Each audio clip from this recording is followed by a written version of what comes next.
100% ప్రాజెక్టులు పూర్తి చేశామన్నారు. 18 నెలలు కష్టపడి డయాఫ్రమ్ వాల్ నిర్మిస్తే వైసీపీ ప్రభుత్వం ధ్వంసం చేసిందని నిమ్మల రామానాయుడు అన్నారు. పోలవరం విధ్వంసం చేసి నిర్వాసితులు నిర్లక్ష్యం చేసి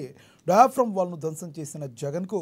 వైసీపీకి ఈ పార్టీ ప్రాజెక్టుపై మాట్లాడే అర్హత లేదని చెప్పారు. ముఖ్యమంత్రి చంద్రబాబు ఇచ్చిన షెడ్యూల్ ప్రకారం ఈ జనవరిలోనే డయాఫ్రమ్ వాల్ కాంక్రీట్ పనులు మొదలు పెడతామని నిమ్మల తెలిపారు. 2027 సెప్టెంబర్ కల్లా పోలవరం ప్రాజెక్టు పూర్తి చేయాలని చంద్రబాబు ఇచ్చిన షెడ్యూల్కు పూర్తి చేసేలా పనిచేస్తున్నామని ఆయన తెలిపారు. నిర్వాసితులకు 2017లో 800 కోట్ల పరిహారం అందించిన చంద్రబాబేనని, మళ్ళీ ఇప్పుడు మరో 800 కోట్లకు పైగా నిధులు అందించింది కూడా చంద్రబాబేనని నిమ్మల రామానాయుడు తెలిపారు. గత వైసీపీ పాలన నిర్వాసితులకు ₹1 కూడా పరిహారం అందలేదని గుర్తు చేశారు. నిర్వాసితుల కాలనీల నిర్మాణం కూడా జరగలేదని ఆయన తెలిపారు.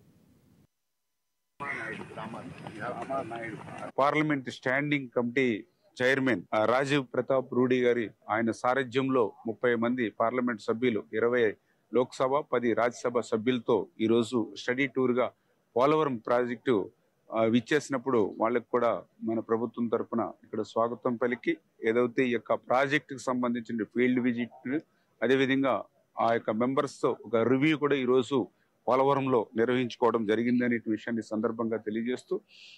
పర్టికులర్ గా ఏదైతే ఈ యొక్క వాటర్ పాలసీస్ కి సంబంధించి ఇంకా ఎట్లా మనం ఇంప్రూవ్మెంట్స్ చేయాలి,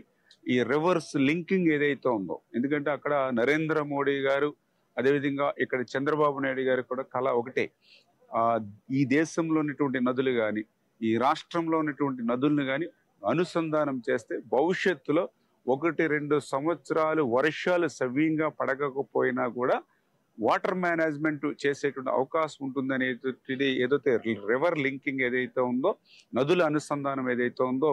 మరి దాని మీద కూడా మరి స్టడీ చేయడం, అదేవిధంగా గ్రౌండ్ వాటర్ మనం ఇంకా ఎట్లా ఇంప్రూవ్ చేయాలి, ఫ్లడ్స్ వచ్చినప్పుడు ఎట్లా మనం కంట్రోల్ చేయాలి, వీటికి బడ్జెట్ ఎలిగేషన్ ఎట్లా మనం చేయాలి, అదేవిధంగా ఏదైతే ఈ hydro power, rural and urban water improvements, ఇట్లా అనేకమైనటువంటి విషయాలు ఈ ప్రాజెక్టులతో పాటు కూడా మరి ఈ యొక్క స్టడీ టూర్ లో ఈ యొక్క కమిటీ అంతా కూడా మరి గవర్నమెంట్ ఆఫ్ ఇండియాకి ఒక నివేదిక ఇవ్వబోతూ ఉన్నటువంటి విషయాన్ని కూడా మీ ద్వారా అందరికీ కూడా తెలియజేసుకుంటూ, మరి ఈ రోజు ఈ యొక్క పోలవరం ప్రాజెక్టు పార్లమెంట్